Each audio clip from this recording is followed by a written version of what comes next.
video. So Good evening, everybody. It's me, RDV.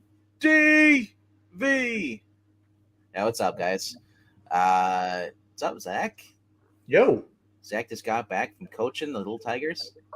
Yep, it Little does Giants. look like that, doesn't it? It does look like that. I just realized I do look like someone's little league coach. Well, you're what now? Gonna be 35. You pretty much could be a coach for a little league. No, I'm gonna be 36. Oh God, I'm gonna be 36. Oh God. See, you're old enough to have a kid that's playing sports and coaching his team. I'm old enough to have several kids. That's how I feel like. If I would have had kids when I was 18, man. Whew. Man, yeah. I could have had a 10-year-old by now. I think if I had a kid when I was like 18, I'd probably have a kid right now that probably would be almost close to 18.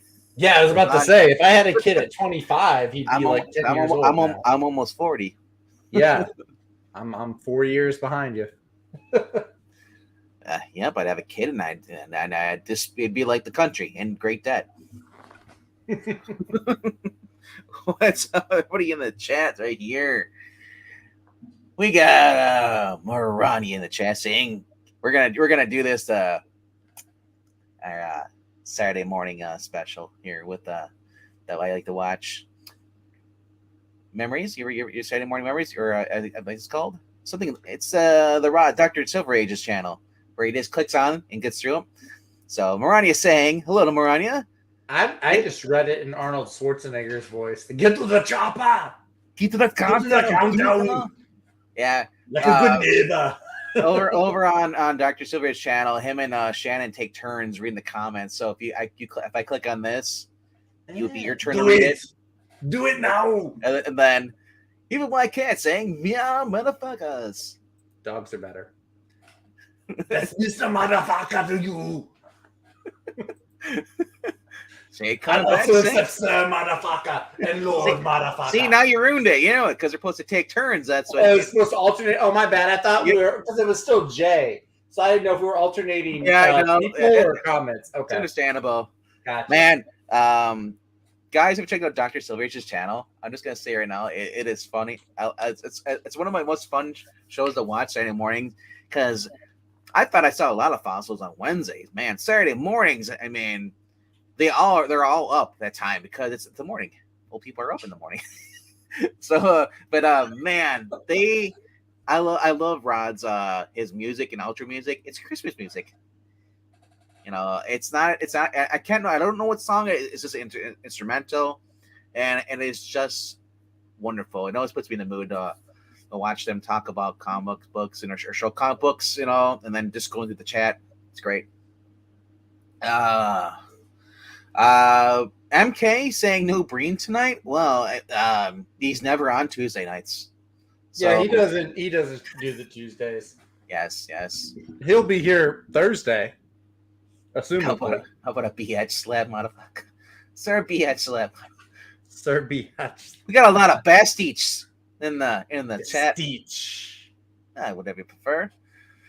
I'm just Ken. Maranya says that I look like a Ken. So and Eric Breen coming in saying hello, Clint. I love you. Oh, I thought I was going Mrs. Doubtfire. Well, no, he's pulling a Julia Child. Well, it could be that too. I mean, yeah, because every time someone says that, I think of Mrs. Doubtfire, where he puts his head in the cake to cover up his face. You know what else I think of? I always think of Seinfeld. Hello. I do like that. I love my Instagram always has like 2 or 3 Seinfeld clips every day that I scroll down. And dude, it's hysterical. Oh my gosh! Speaking of clips from Seinfeld stuff, there's one that just pops up, recommends me. I don't follow it, but they're showing when after Kramer or the guy Michael Richards called the people the N-word. You know? I remember that. They're on Letterman. And they thought they were doing a bit. He also because Jerry's talking to Letterman, and then Kramer pops up the screen. He's like, "Hey, what's going on, everybody?" He's like, and he was like, they were trying to be serious, and the crowd started laughing, and it's like, no, don't laugh, it's not funny. And I'm just looking like, because I didn't think about it because remember this was before social media, kind of like there was. It was it was actually, wasn't it? It was before it got really. I think there might have been like MySpace, but it wasn't nearly as big as it is today. No, you had Facebook or something like that. Or thinking about that, but I mean Twitter, I think like was early just Facebook. about to take off. Yeah, but oh my gosh, dude, I was so basically my point is that if a celebrity wanted to make a public apology, especially when they're being shunned, like they had to go on TV. They had to go on TV, and well, Michael Richards was luckily he's friends with Jerry, and Jerry allowed him to just have a moment, and that's how But my thing is, it's like he never should apologize. You're being heckled, and someone calls you a word back you don't like. Well, maybe you shouldn't heckle him in the first place. You wouldn't have called that word, It's and I'm, like I said, that'd be the last thing I say about that is that hecklers, you don't get respect. You're ruining other people's show. It's true. I do love the Facebook algorithm loves to show me videos of comedians roasting hecklers. Like it's the stuff you don't see on the Netflix comedy specials when they do the crowd control. The best is Norm Macdonald with the teacher. It's just heckling. I haven't seen that one. I need to find some videos of Norm stand up. I'm gonna tell you right now. Go to I'm Not Norm. That's that's the big fan channel on YouTube. It's called I'm Not Norm. A girl runs it, and she basically it's all it is just Norm clips. All his it's some of his stand up, a lot of his late night TV shows. Basically guests where he just basically crashes other people's interviews. Gotcha. And then did you see that show that he was doing? He did like a talk show thing for like the Norm Show or something. The Norm Show or something. That's pretty fun. I think it's pretty good. Or am I thinking the night? I know what you're talking about that, but I think the title I'm the Norm Show was actually the Norm Macdonald Show. It might be the Norm Macdonald Show. That was but it was like right before he. It was shortly before he died. No, it was great. It was a great podcast because he would put like very bad jokes and force the people who were on him to read the jokes. Yeah, it was in 2018, so that was 6 years ago. It was like I said, Norm was great. He had I forgot he had Judge Judy on one. Oh, that's yes, Judge Judy. That was after the whole controversy with Judge Judy was having problems. Yeah. So I only had one season. All right, get back to the chat right here. We should. Yeah, we should probably. We'll be talking about comedians and 90s TV all night. Are we live or are we just talking, hanging out? Are we live? Whoa, there's a little red live button. We have Captain Strange Life, Comics and Collectibles. What's up, Hans? Great. It's great to see you, man. Rod and Shannon, the chat is a big part of the show. All the interaction between peanuts. Yep, dude. That's a big thing. And you see with Graphic Man too. I mean, I love you need to talk to the chat. If you kind of ignore the chat, it's like, why should the chat be there? I mean, well, but sometimes the chat has their own conversations. We'll be talking about comic books, and they'll be talking about football or sports, especially between Jay and Eric being there. Jay and Green, yeah. MKO tries to bring it towards the video games, or who do you like better? Who do you think's hotter? I try to bring it towards video games too, but I'm not. And Marania is just kind of there to scold everybody. Facts. Yes. And Undead Quinn, it's great to see you, man, as well. What's up, Undead Quinn? I don't think anything else popped in that I saw. Yes, if you are watching and just lurking, that's cool too. Yeah. But if you would like to join in, we don't shun anybody, so feel free to say hello or also if you would like. Shout out to Glinzer, who I think might be watching on Twitch because we're also streaming to Twitch as well as just to kind of fish for more people to subscribe to YouTube because YouTube is our main home. So anyway, let's go over and let's start talking about the new books coming out this week. There are quite a few that I'm excited for.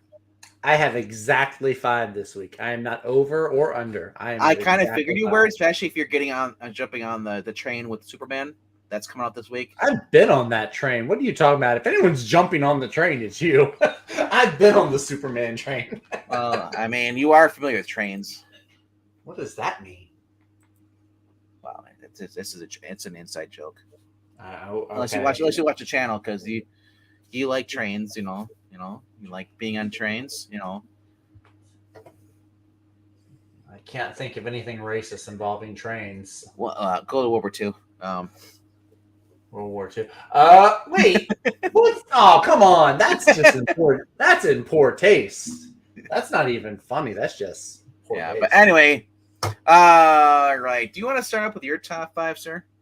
I would love to. I think I have an apple-proof list tonight. So, Breen, be prepared to eat those tomatoes. I see they're tomatoes. They're not apples. Dude. Quick, show me that because now I gotta go to the store tomorrow and get some more bacon and some Oh, lettuce. bacon sounds good. Dude, I had some cheeseburger quesadillas that I made tonight. Oh, man. Fresh cut jalapenos. My shop, my Kroger had bacon wrapped jalapenos. Jalapeno pole Oh, peppers. those are good. Bacon. Do they have like the cream cheese in them? I don't know. I just saw. I was like, it's a whole jalapeno. I'm like, pass. Just give me the. I used to work for a catering company. They cut the jalapeno in half, scoop out the seeds, put a spoonful of cream cheese in the middle of the jalapeno, and then wrap the whole thing in bacon and broil it. Oh, dude, I must have eaten like 20 of those things in one night. Like, people were telling me, they're supposed to be for guests. I was like, I am a guest. I don't live here. Anyway. Mariko Tamaki has come and gone. She did a drive-by. Okay. Number 5 tonight. The only Marvel book on the pull list for this week. We do have a Marvel book. We do have one. We have one Marvel book this week, and it is from Brian Edward Hill of Blade acclaim. We have Ultimate Black Panther. This is issue number 3, folks. This is the full introduction of Ultimate Killmonger and Ultimate Storm. Ultimate Storm I am particularly interested in because of like the way Ultimate X-Men has been unfolding. I'm kind of curious to see how Storm fits in if she's not with the X-Men at first. I kind of like that concept. But yeah, I've been enjoying this. This is right behind Ultimate Spider-Man for me. That's like the best one. Then there's Ultimate Black Panther. I've been liking the whole Wakanda at war with like these cultists of Khonshu that call themselves Moon Knights. It's been a lot of fun. It's very sci-fi-y, kind of. Will we see who the traitor is amongst the kingdom of Wakanda? That's right. There is that. There is a mysterious traitor. I say it's his wife. You think it's Okoye? Really? Yeah. I don't know, man. Okoye like dies for Wakanda. Do you really think they'd make Shuri beat out to be the villain? Probably not Shuri, but although I would love that if his what if to be the villain. His dad is dead, isn't it? Or did his dad? Well, his dad died. His dad died. Okay. I can't remember. I bet you it's the. It might be like that royal advisor. There was like that witch doctor voodoo woman, or like that ancient historian counselor lady. I forgot her name, but it could be her. Like I said, I it's probably gonna be his queen. If it's Okoye, I'll legit be. I'll be shocked if it is Okoye because I know regular Okoye is like bleeds Wakanda. So, but yeah, this has been fun. I've been liking it. The art, by the way, Stefano Caselli does incredible art. You get a little bit of a tease of that here on the cover. Yeah, I really like it. It's almost like a bit of a glossier Pepe Larraz, I would say. And then, of course, you got some cool variants here. Boss Logic. You've got Joshua Cassara does that Storm one. That one's actually pretty cool. I kind of like that. And I like the Ultimate Black Panther outfit. It's growing on me. At first, I thought it was a little too much with all the different ridges on it, but it's growing on me. Kind of reminds you of like an Iron Man armor, doesn't it? With the technology, the glowing eyes. Yeah. Unfortunately, I do hate we're getting to that point where all the superhero costumes are basically Iron Man armors. Well, that's any show you watch that has some kind of power suit, they all glow. Yeah. Ninja Kamui right now, or Kamui. They're ninjas wearing high powered suits that glow. I would really just much rather him have like an old school, like a Wildcat costume with maybe a few tusks or claws. I thought this was DH Storm first. That really does look like young pickpocket Storm from the 616. It really does. Peach Momoko. Peach Momoko. Oh, hey, that's Peach. So Peach Momoko does get to draw an Ultimate Storm there. But like I said, this is the book has been actually out of all of the 3 titles they have for the Ultimate lineup so far. Black Panther is the only one that actually is called Black Panther in this book. There is no X-Men in Ultimate X-Men. There is no Spider-Man in Ultimate Spider-Man. Well, there is Spider-Man. He just doesn't have that name yet. Exactly. That's what I mean, though. Oh, okay. I see what you're saying. From the get-go, Black Panther had his name. Well, that's true. That is a good point. So I don't know. Like I said, I'm Brian Edward Hill has been really cool. He was writing the current Blade series, which should be wrapping up soon. Oh, is it wrapping up? I think so. It hasn't been going on for that long. I think it's gone on for at least 6 issues, or at least almost 6 issues. I think it'll probably wrap up within the next month or so. Oh, that's sad. I know you've been really liking. I know because he's focusing on this, so I mean, which is good. If he focuses more on the ultimate. Oh shoot! It goes up to 10 issues. Yeah. The 10th one will be later this. Yeah. So dang, that's kind of sad though. I know when Blade's actually written like the Wesley Snipes Blade. For those who like the British Blade, I feel for you. The original Blade, you got to a Dracula, but at least the Wesley Snipes Blade, somebody went back to that because I think that was the last good Blade personality or persona that they did back in the day. But that was early 2000s. Yeah, that was more of your Blade Max or Punisher or Marvel. Yeah, when they did like the Max, the adult comics. Marvel Knights, yeah.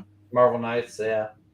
But dude, Hill has proven to be a good writer, and he doesn't come off as a crazy person on Twitter talking about politics. I really don't see him on Twitter all that much, which is a big draw for me.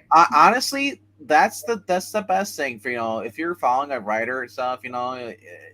It's I tend to follow the ones that are more like they don't make themselves present on social media, and if they do, if it's artists, they just post their art. They're not in there like getting into political debates.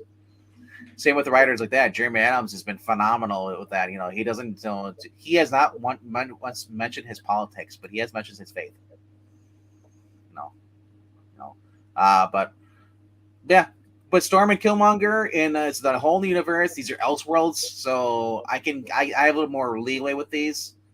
And I've actually been liking this more than I'd really like any other Black Panther comic book that I've read.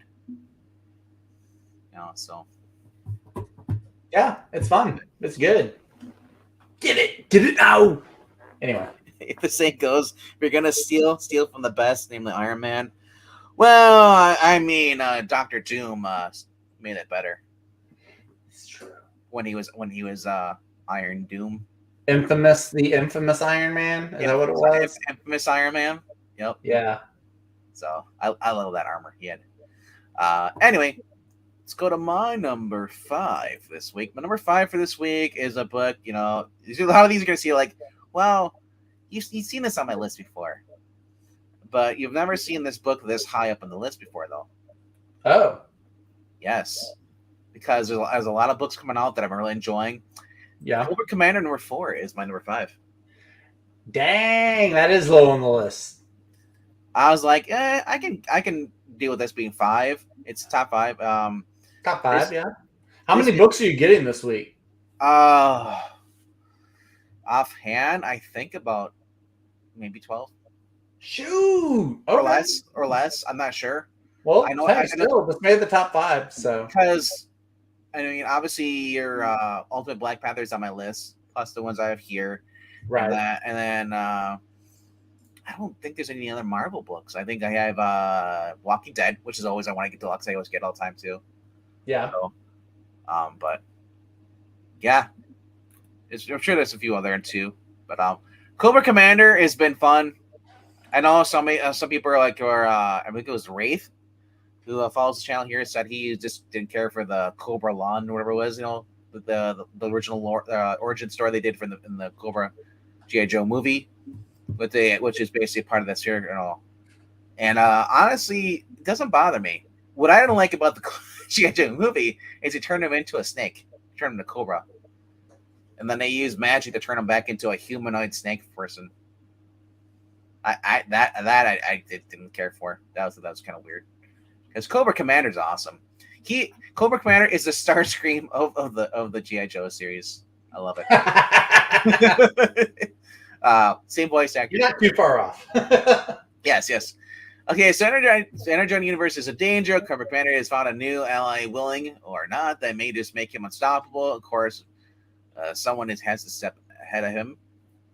And the big dude that was sent to protect him, his bodyguard, just revealed, what it looks like. He's even in the background stalking him. Either they went down to Florida, and they went to Disney World, and now they're getting the Energon out of the swamps, the Everglades. Just kidding, they go to Disney World. Disney World sucks. No, let's go there. So it's, every issue is like, now it's just not your kid's book. This is like for like late teens and up, because there is some gore in here, especially when you see guys getting cut in half with chainsaws. It's definitely more graphic than the original Saturday morning cartoon, which I'm so thankful for in a sense, because if they would have just rehashed what was there already in the 80s, doing kid friendly on stuff and all, I probably wouldn't care for as much. This they tweaked it a little bit, and we're gonna make this more Garth Ennis style, and I like it. And the funny thing is Joshua Williams writing it. I didn't think Joshua Williams would ever be writing something like this, where there's like people being their eyes pulled out, pucked out, or heads crushed, or it's very the same guy that wrote the long running successful Flash series, good old wholesome Barry Allen. Yes, is also into like torture porn. Pretty much. And yeah, like this guy has wings. The bodyguard with him is like, the bodyguard. I don't know what he's. I don't know what he's another mutant or something. Because experimentation from the Cobra, which is basically like they're basically Atlanteans, I imagine. Well, it's a hidden civilization. Yeah. All the people, instead of being underwater, I think it's like up in the mountains somewhere, at least in the original canon. I don't know if this one is inside the earth or not. Until I clicked on it, I thought that was Iron Man. He's got the little arc on his chest. Yeah. But it's more like Angel now from the X-Men. Archangel, yeah, like Apocalypse Archangel, yeah. Yeah, instead of being all blue, he's different. So is that. And then obviously there's the other connecting cover, Chris Burnham connecting cover. We've been getting those. Oh, nice. So yeah, that's a new character actually. The bodyguard guy, the Nemesis Enforcer. He's a brand new character that was made just for this. He's been cool. Yeah. Cobra Commander, says MKF. Actually has power though. Starscream, different story, dudes. Was always trying to overthrow Megatron, feeling most of the time. That's true. Yeah, but I feel like Cobra Commander was always trying to do something, and he just failed it constantly. So they both were the high pitched, no noise and voices. This is also a different Cobra Commander than if you're reading like the Larry Hama, like the Real American Hero one. Yes. That one's more like a behind the scenes leader kind of. This guy is not afraid to I always forget that that's going on because I'm only reading the Energon universe. So Larry Hama is awesome. For those who aren't aware of this, Larry Hama has been continuing his run. It's awesome. I'm still reading it. I sometimes it's hard to decide which one I'm having the most fun with because they're both great. It is absurd to think that the guy this guy who started for running G.I. Joe, Real American and all that stuff, back in the the 80s, late 80s for Marvel. Mm-hmm. And then that story kept going into IDW, and now it's being continued in Skybound Image, like I'm shocked. I've never heard of that before, where it goes across 3 different companies and it continues the story, and there's no drastic changes or like that because you can't do this because copyrights. I thought that was really cool. Yeah. All right. Absolutely. So let's go to your number 4. Don't change that channel because this is my number 4. What? It's kind of low on my list too, which is weird because normally the Dr. Williamson books, they're normally higher up there, but given the state of some other books that are coming out this week, I had to make some room. I had to shuffle some stuff up. So Josh Williamson, Cobra Commander. This is the one of the 2 books that he's writing right now. This is the origin. I like how they're taking they're really, when you look at it, they're doing the MCU, at least like the early MCU approach. Like, we're going to introduce these characters one at a time before they start crossing paths. Like, he's done. And then Nick Fury shows at the end of each one of them. Yeah, right. General Hawk or watch Duke or somebody show up at the end of this one. Snake Eyes probably shows up at the end of the Scarlet one. Well, for a while, you had Transformers showing up at the end of each. Transformer, yeah. I mean, you did. You got, different Autobots and stuff showing up all over the place. Absolutely. But this has been really fun. Like I said, it's very different. When I first heard they were doing a Cobra series, I was like, oh, man. Well, sniveling, I'll get you next time, Cobra. Like, no, this guy is actually, he's really entertaining to read. They've shown him like doing physical fights. They've shown him like using head games against Zartan and his gang. The way he like gets in people's heads and their brains. I thought that last issue was really, really good. It'd be fun if they ever did a live action with this. Oh, bro. Oh, dude. That would be cool. I kind of can see this more as, maybe it's just because it's Robert Kirkman, but I could see it as like an Invincible type cartoon. Maybe. I want to have David Tennant play some. I don't see David Tennant. David Tennant doing the high pitch. He's not Scottish. David Tennant would be Destro, if anybody, because Destro. Yes, but I mean, I want David Tennant like a live action, not Invincible cartoon, like live action. Because I love him as Kilgrave. I love he wears the sleek, so you wouldn't be able to see his face. As you forget though, live action, you always see the face. That's fair. That's at least once or twice. But yeah, this has just been great. The art has also been really good. I don't think I like it as much as the Tom Riley Duke art, but it does work well for the story, for like the roughness and the ruggedness of the story. I feel like the art is very reflective of the story you're getting. Andrea Milana and Annalisa Leone. Annalisa. Yes, it is really just a really fun book. And it's also one of the cheaper books out there, because you know how like with all the different Marvel and DC, especially the event books that are going to start coming out. Yes. Like, this is going to be on the lower end of the price scale. So it's $4 and you're getting a solid comic, entertaining, leading to really big things. It's good. Josh Williamson, he's good. So yeah, check it out. Cobra Commander. All right. Now we're going to go to my number 4. This is the book I know it's on Eric's pull list for this week. On Eric's pull list? If he doesn't, I'll have to... I don't know. I could be his son anymore. I just sold my own father. You're going to emancipate yourself? Yes. We are going down. Oh, Batman Off-World. I heard that one was pretty good. Yeah, Jason Aaron. I heard it was pretty good, though, for Jason Aaron. Yeah. Like, I understand it's Jason Aaron, but... I got to go down. Jeez, there it is. My number 4 is James Bond number 4.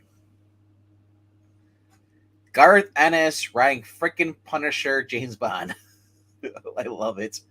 Last year, she was in space, took out a woman in a spacesuit by putting a venomous snake inside her spacesuit. Return from a death-defying trip to the International Space Station, Bond resumes his search for the stolen Salvata formula. For those who are not familiar, I've been reading this. It's like a nanobot virus basically injected somebody, and it's untraceable. And what it does, it steals the water right out of you. It basically turns into water. I think it turns into water, and you just kind of like melt. Oh, fun!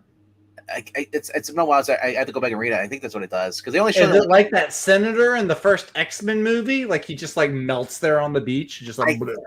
I think that's what it was. It's been a while since they showed it in the very first issue. That's wild. And yeah, so anyway, it's a liquefying to death.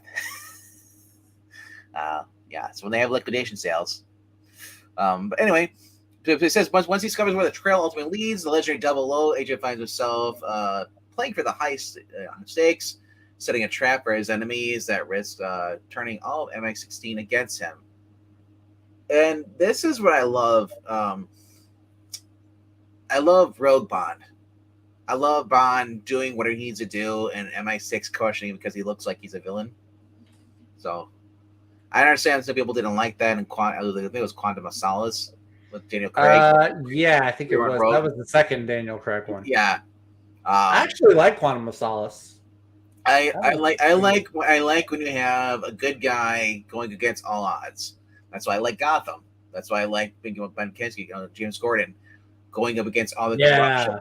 And so I love Gordon that. Was fun. So anyway, this is the cover art by Dave Johnson, who worked on 100 Bullets and Superman Red Sun with Mark Millar. That's really good. Also did some Deadpool books. Interior by 007 veteran Ralph Labasco. I worked on James Bond Black Box. This is part 4 of author Garth Ennis's Cracking Tale, Your Cold, Cold Heart. Continues the celebration of 10 years of James Bond comics at Dynamite. Oh, wow. Right. Warren also had a good book. And Phil Kennedy's book, Phil Kennedy Johnson, was on before this. He had 2 volumes. And I liked it. The art was not that great. The art kind of really sucked. But I liked it. That was another Rogue Bond. So when I see this, it's like, are we gonna go with another story? Exactly. The first story after Phil Kennedy Johnson is gonna be another Rogue Bond story. So either way, it's fun, man. Check it out. If you like Punisher, and because Marvel's not giving you any Punisher, check out this book. All new Punisher book. But they are giving Punisher. The new Punisher, the Get Fury. The miniseries. Guess who's writing it? Yeah. Garth Ennis. Yeah. But is it really Punisher, or is it just Frank Castle, Vietnam veteran? Or actually, I think it's Castle. It's during Vietnam. I think. Yeah. So he's not Punisher yet. This is how he gets his gun skills. I don't know. I'm not the hugest. I'm not a big Punisher fan. All I know about him, I know from a few different shows and comics. And if you want to check out awesome Punisher books, check out Mike Barron's Punisher. Didn't Chuck Dixon write Punisher too at some point? I think Dixon did a Punisher series, or it was a miniseries. Seems like a character that Dixon would have written. Garth Ennis has read an awesome Punisher Max series. We get the introduction of Barracuda, a man who just won't die, keeps trying to come after Castle. Yes. But that is my number 4. Nice. Hey, what's up, Always? Yep. All right. Moving on to my number 3. I'm going to break myself away from this who's the best spy debate in the chat. Well, obviously it's James Bond. It's Maxwell Smart. Unless you want action, and then Ethan Hunt is the one to go with. Wait. So you don't like Briggs? Is that what his name is? The guy from Mission Impossible? Briggs. I think that's his name. Ethan Hunt? No. TV series. Oh, I didn't see the TV series. I know it's out there. I've been meaning to watch it. It's one of those. It's like a project I always mean to do, and I always put it off.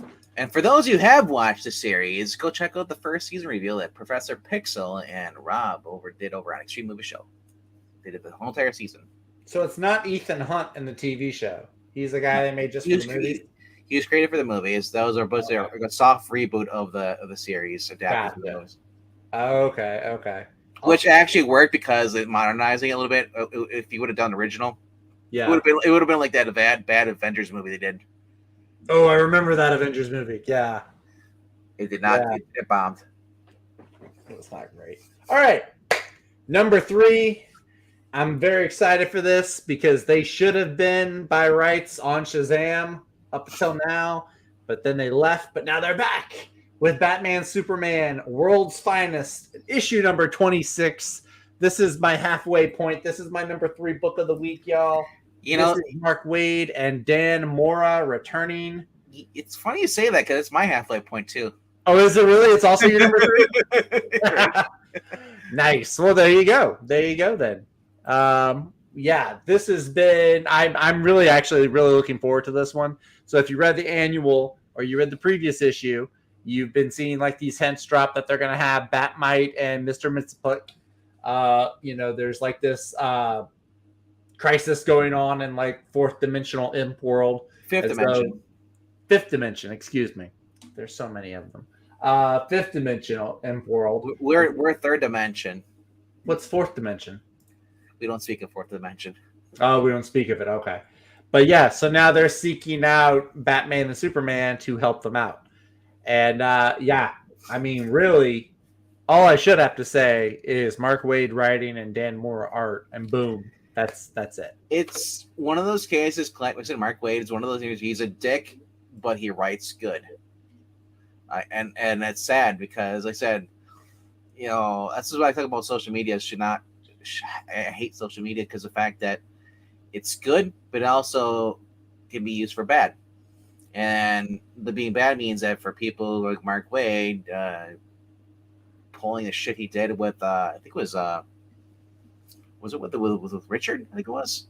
He tried to. Dude, that's ancient history to me. I know, but I would have never would have known about that, and had not been for YouTube. You know, y'all throwing apples and stuff. Y'all knew we were going to talk about World's Finest. This is one of the best books DC's putting out right now. You know what, though? I'm going to take all those apples. I'm making some apple pie. There you go. Apple cake, too. Ooh, apple cake. Oh, man. Apple cake's great. This is legit. I think this is one of the best books that DC is putting out right now. Actually, it is. And for those who hate Mark Waid, you know, you have a right to hate Mark Waid. You know, oh, absolutely. I'm not even supporting Mark Waid here. I'm supporting a book that I like. I'm supporting my LCS, and I'm also supporting Dan Moore. Yeah, like I said, it sucks, you know, when one of the best books being put out is by someone who is a complete asshole. And the way I look at this is that you can go watch a movie, you know, and not know until back then, you know, now certain characters almost instantly. Yeah, Richard Signal, but there's a lot of actors that were kind of weirdos, you know, creeps. But I don't know. Like I said, Hollywood's always gonna be Hollywood, whether it's a writer or if it's artist or if it's an actor, you know, or a director, whatever. I'm sure any of your pop-up movies back in the day, if you go find one of the actors or one of the writers or one of the directors and find out that they were a creep, you know, or an idiot. But anyway, Mark Waid, though, you said he is a huge asshole. That being said, but that's like Robert De Niro. Robert De Niro is a jerk, but his movies are his older ones, maybe not so much his more current ones, but his classics are classic for a reason. No, but anyway. I originally I was like, oh, I heard the annual and like I hated this part of the annual was the. Oh, you didn't like the imp story? No, that was my favorite one. Fifth Dimension. We're in the Fifth Dimension. The group of them. They explain that Batman loves Batman. Then there's ones that go as Green Lantern, you know, Flash, you know, all the Justice League members stuff, and their own mites, and then they end up getting killed off. Well, only one of them does. Well, one of them off. Well, actually, at the end, they were all laying there dead. I thought it was just the Green Arrow / Green Lantern one. I could be wrong. The Wonder Woman was on the ground too, and they fled. Okay. So I love with this, you know, they're introducing more other mites, and then you're gonna have some team ups, and just seeing Mitsiplexic being a good guy is kind of weird. Yeah. I normally, honestly, the mites, I hate the mites. I hate Mitsipit. Like, I think they're just obnoxious, annoying characters. But they're written, like, I can tolerate them. They're even somewhat entertaining. So we have Bat Mite. We're going to have Lobo Mite, Joker Mite. You can take a concept that I hate and make it entertaining for an issue or two, then hey, kudos to you. They brought back Abracadabra for this, which I thought was really cool. Oh, nice. Seeing Sinestro versus a Hal Jordan, or at least you get to see part of that in this year. He said, it's fun. I think the main character here is Batman, Superman, and Robin. And man, Robin, whenever they have him in here, he always stands out. I love it. Yeah. So, and he doesn't like guys, so it's great. Well, this is Dick. This is Nightwing. Well, I don't care anymore. DC always seems to have a thing. Whatever what Robin is, they kind of like guys now. I think Tim's the only one though. out of like the 6 Robins out there. Oh, look at this, Evil Black Cat. Ooh. Shout out to the logo they used for the best version of Supergirl introduced back in the Oh yeah, that one. I remember that. Yeah. I actually like the Trinity story. That's what, you know what? In a perfect world, if anyone from DC ever manages to stumble across this live stream, look, take World's Finest and turn it into World's Finest like Trinity or something. Because I like that, where it was Batman, Superman, and Wonder Woman all in the same book. They should do that. Right. Give me a Wonder Woman, a book with Wonder Woman that's entertaining to read. Yeah, this is the closest to Silver Age like that I actually liked it from DC. It's not complete Silver Age, but it's like a homage to Silver Age. Homage, yeah. Yeah. But yeah, it's a blast. I could do without all the variants. I do like the Jim Lee Aquaman though. I mean, that's just a good look. it's just like a photo they just found across laying somewhere, because I don't see Jim Lee doing anything active currently. He's leading DC, so they don't give you a lot of time to leading what? What's he doing? Exactly. I do like the giant gorilla on top of the Daily Planet, though.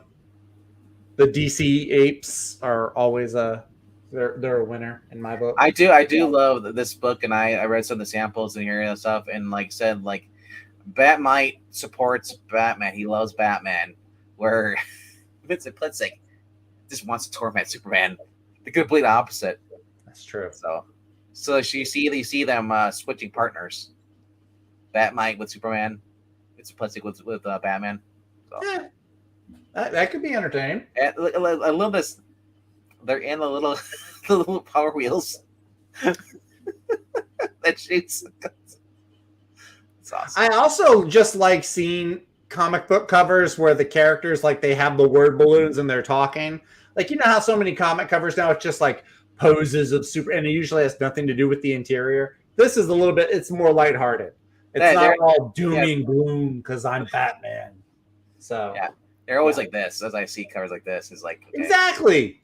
Like, okay, it was fun the first 2 times, and now it's old. Like, if you're gonna have this cover, Superman's on the right side. I want the gargoyle smiling over here, and then the skull. You know, but anyway, anything else to say about this? I can't wait to read it. That's all I have to say.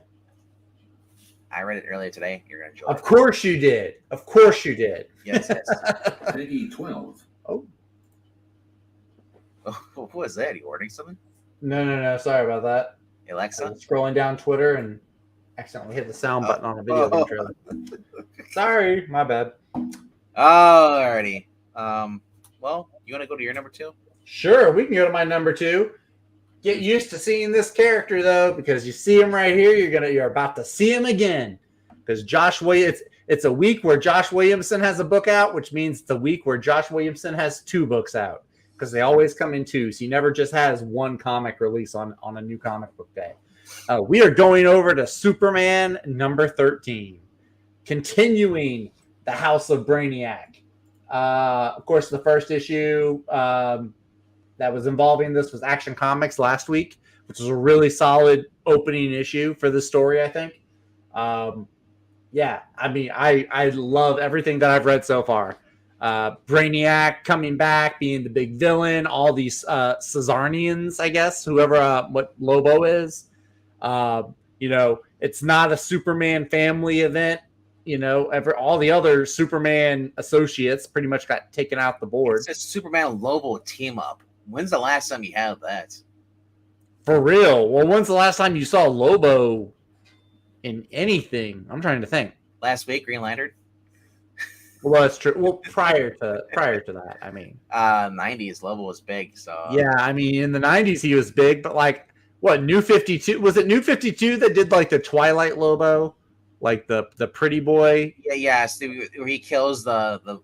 But then regular Lobo comes up at some point and kills him. I think.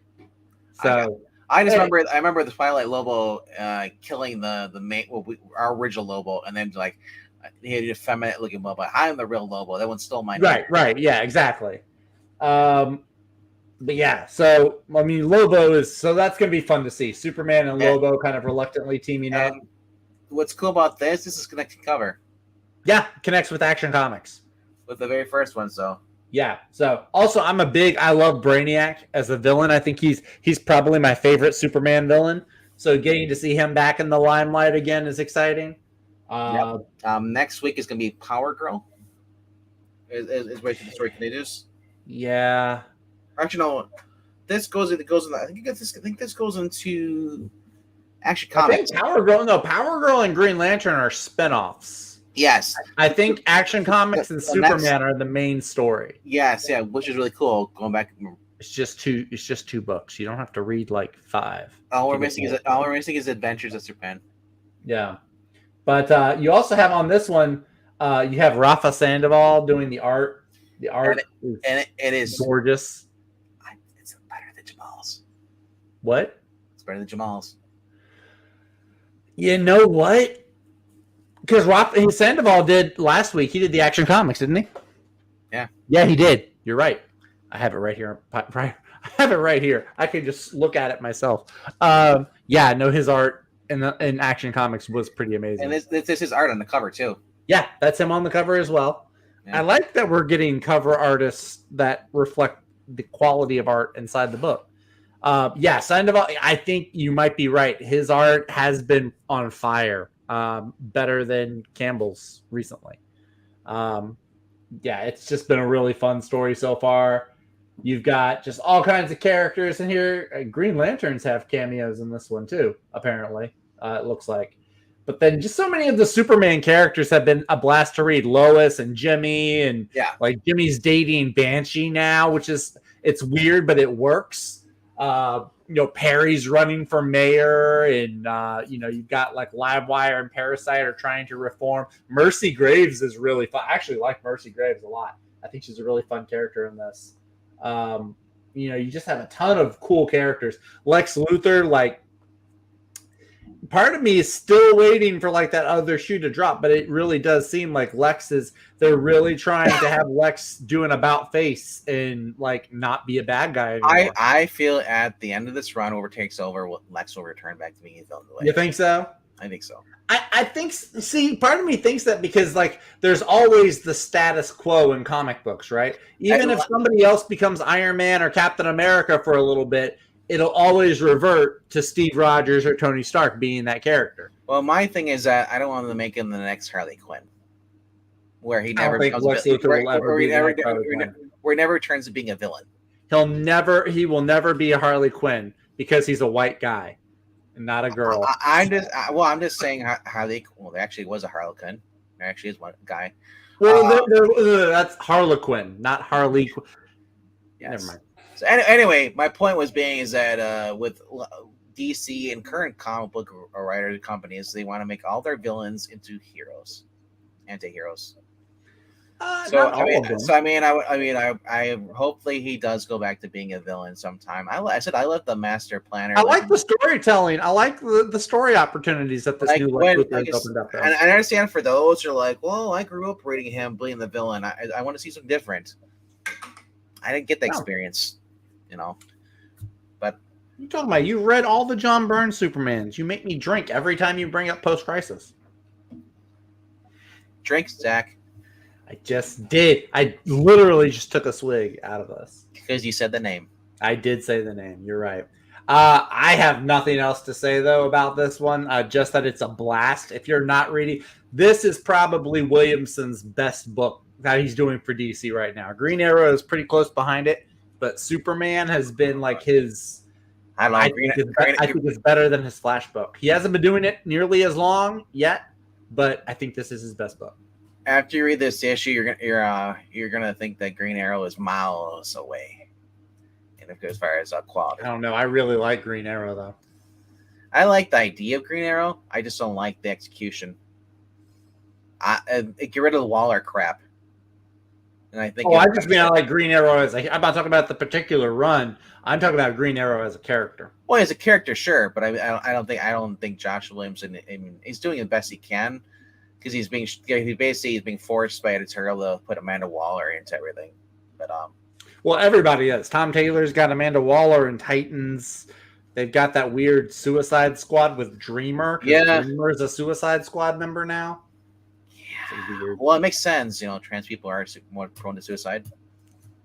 Oh, except in this fantasy world, Dreamer will be the one character that you never have to worry about getting. Dude, you know what? You want to get some publicity going for this? Because I don't hear anybody talking about this Dreamer story. You want to get some publicity going? Have Dreamer be the one whose head blows up. That'll get people talking. That'll get you some buzz. Right. But anyway. That's all. That's neither here nor there. Number 2 book this week, though, Superman number 13 with House of Brainiac. Check it out. Nice. Have a blast. You're welcome. What is with my phone? I don't know. What kind of phone do you have? It's Android, isn't it? Yeah, it's just no. I have a Apple. Samsung. It's like, you know, I had a YouTube error for some reason. It said like resource has been exhausted. It says only one person watching. Wah, wah. Now it shows 0 people watching, so that's really weird. All if you're watching, stay watching. Yeah. Yeah, I'm getting YouTube errors on my phone, so I'll be getting a new phone soon anyway.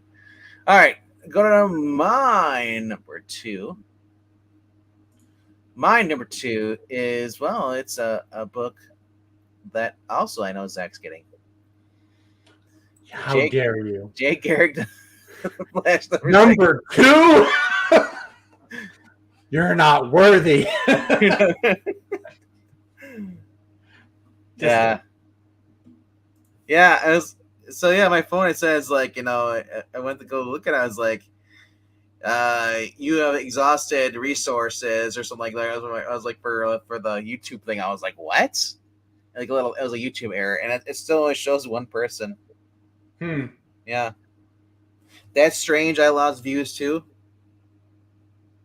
Oh, on his so on your iPhone or phone or computer PC, does it show how many people are watching? Does it say there's one person watching? So Twitch, Glenzer says Twitch also says one person watching. Well, because he's the only one watching on Twitch. Yeah. But I meant as far as YouTube though. So, but anyway, we'll quickly get through this before we get kicked off. Maybe we talked about Mark way too much. Maybe. Oh, maybe. I don't know. I didn't say anything bad, so that's weird.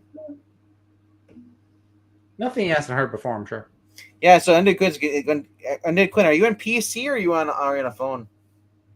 It says one on my desktop and my phone.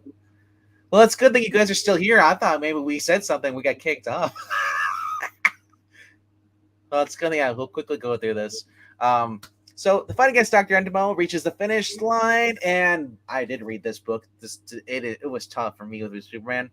These are both great books. This one has a lot of heart, and it's a lot of soul, a lot of speed. Not the drug. but no rock and roll. No, because Jay runs faster than 55, and rock and roll can't go past 55. But no, Sam Hager just can't get drive past 55 because he's stuck in alley traffic. Yeah. Dude. So Judy was captured, and the last issue, and just up to Jay, they're running around like his head, just he's covering everything, trying to find her. There's no hint of her whatsoever. He's seen with Mr. Terrific using a satellite trying to pinpoint her. Dr. Malamet going to execute his plan he's been working on for the past 50 years. And it's Jay is running harder than he's ever running before. And like I said, there's a line in here you're gonna love it where he says like I'm not as fast as Wally or fast as Barry, but damn it, I'm gonna be fast enough to save my daughter or something like that.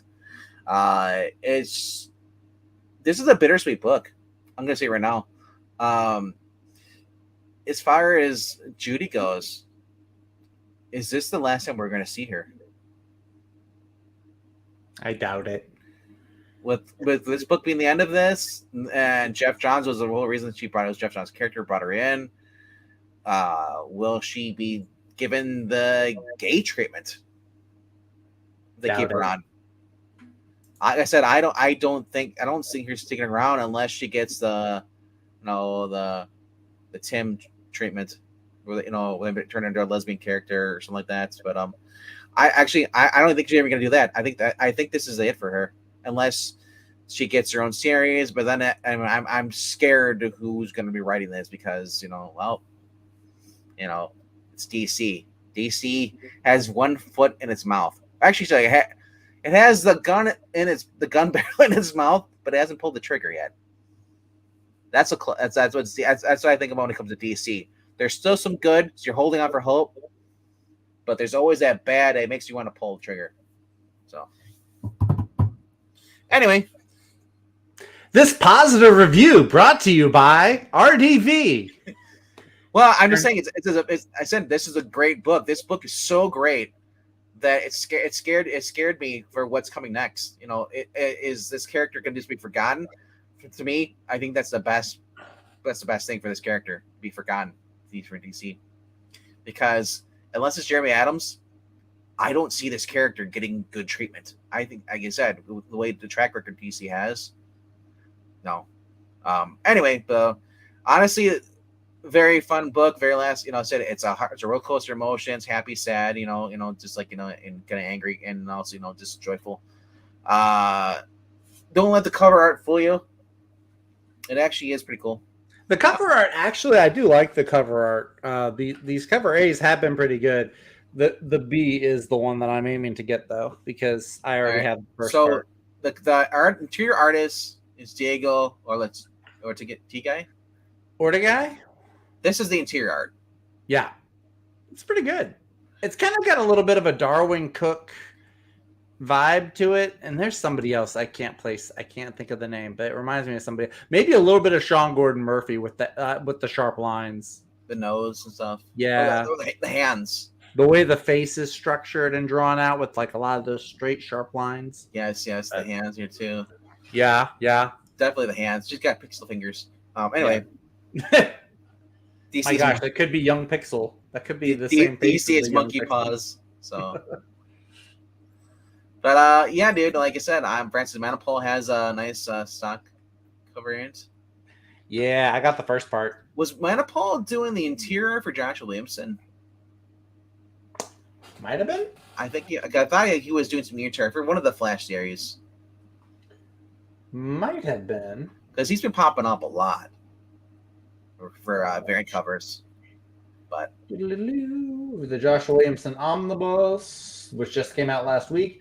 No, that was Carmine de Giandomenico, and Howard Porter. Francis Manapul did do some Flash. Okay, he's on the New 52. The New 52 one, yeah. When you get Rebirth, then it changes. Yeah. So.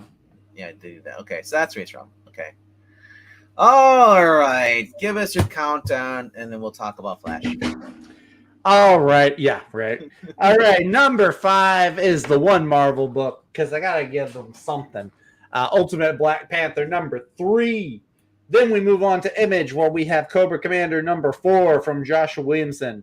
Then going to DC for the rest of the list, we have Batman Superman World's Finest, number 26. We have Superman number 13, also by Josh Williamson. And then, yes, I'm that predictable. It is Jay Garrick, The Flash, the final issue, number 6. This is my number 1 most look forward to book of the week. And, yeah, I mean, this has been dynamite. I am now advocating on Twitter, wherever I can get the opportunity, for DC to have Jeremy Adams take over the reins of the JSA after Johns leaves. Because just reading this Flash book, reading some of the other books that he's written, it's just been a dynamite ride. I think that he captures the whole heart and soul, the family vibes that come with the JSA. He writes the characters just tremendously well, even supporting characters like Mr. Terrific, Dr. Midnight, Some of these other characters, like some of the the Lost Children characters, like Quiz Kid and Fair Play. He's just written them really well. Judy is written just charmingly well. This is how you do a child superhero. Somebody that's a little rebellious, a little like pushes the boundaries, but isn't like overly obnoxious about it. The art has been great too. The Diego Orlategui, I want to say. The art has just been great. The action scenes specifically, like when they're fighting Robert, some of the best stuff in this series. So yeah, highly recommend this. And I'm not just saying that because I'm a big Jay Garrick fan, although that is a large part of it. This has just been a great book to be reading. Also, interestingly enough, I just thought about this. So you know how like DC, they had like these 3 miniseries, right? With the Golden Age. There was the Sandman from Venditti. There was the Green Lantern one, which nobody talks about because it was boring. And then there was this one. This is the only one where most of the story is set in the current day. The other 2 are like set in the Golden Age, like way back when. So I thought that was interesting. This one has like some flashbacks, but most of the story takes place in the current day. I thought that was interesting. But anyway, also interesting, because Jeremy Adams has done this twice now. I think he might be really pushing to want to do this. This is the second time where he's had in a book Our Man and Jesse Quick as the couple, the married couple from JSA. This is the second time he's had both of them in the same book. Because towards the end of his Wally West run, he had them both pop up in there. He's actually written the JSA. He wrote the JSA in that Flash book. Also, I forgot about that. I think he would be my pick, even more than Robert Venditti. And I've been wanting Robert Venditti to do it for a while. But yeah, it's just great. If you're not reading the Flash, what the mess is wrong with you? Right? Go pick this up. Go right now. I don't care if they're closed. Just leave money on the table. Just take it and go. Right. Alrighty, cool. Also, Dr. Elemental, as far as new villains go, pretty good. Right? Not bad. Also, Robert is more Robert is more fun to see drawn, though, I will say. I do like that. Robert is pretty awesome. Number 5 for me was Cobra Commander number 4. And number 4 was James Bond 007, number 4. Number 3 was World's Finest, number 26. Number 2 was Jay Garrick, The Flash, number 6. Final issue of that. And my number 1 is Superman, number 13. Very nice. It feels great to be able to read an action comic books that correlates what's happening in Superman. And I'm liking both because it's a self-contained story. It's not where like, oh god, all right, now I'm gonna interject what's going on in Action Comics into what's going into. I actually just want just a Superman book I've been reading. They do bring the twins into the Action Comics thing, but they're like immediately just taken out. They're for a cameo. Your daily reminder that RDV hates kids. No, I just hate injected needlessly just kids that don't need in there.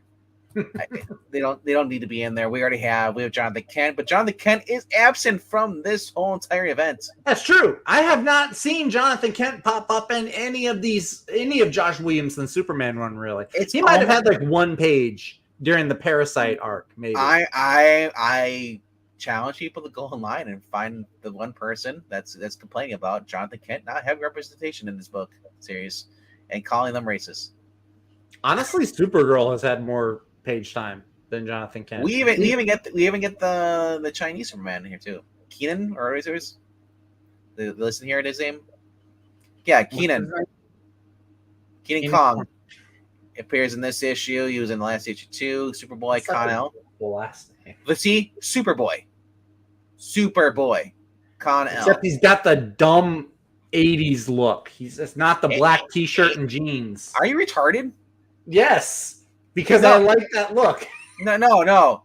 Superboy wasn't created till the 90s, bro. Oh, the 90s. Oh, excuse me. I'm sorry. He's got the 90s look, There's bro. that blend between like 89 and 91 where everything blends together. You're putting down 80s, man? Wow. Excuse me. I said late 80s. Right?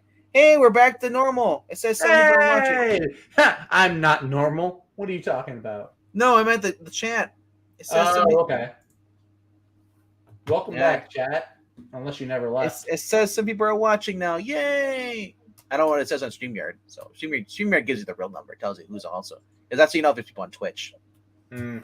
Watching. But Glenzer, thank you for watching as well on Twitch. Alrighty, yes, yeah. Superman. Continue my review. And I'm like, what are we doing here again? Dude, Lobo is great in this. Brainiac is like awesome in this. Leslie Willis, I love that she's getting more love. I love Livewire, man. I love her.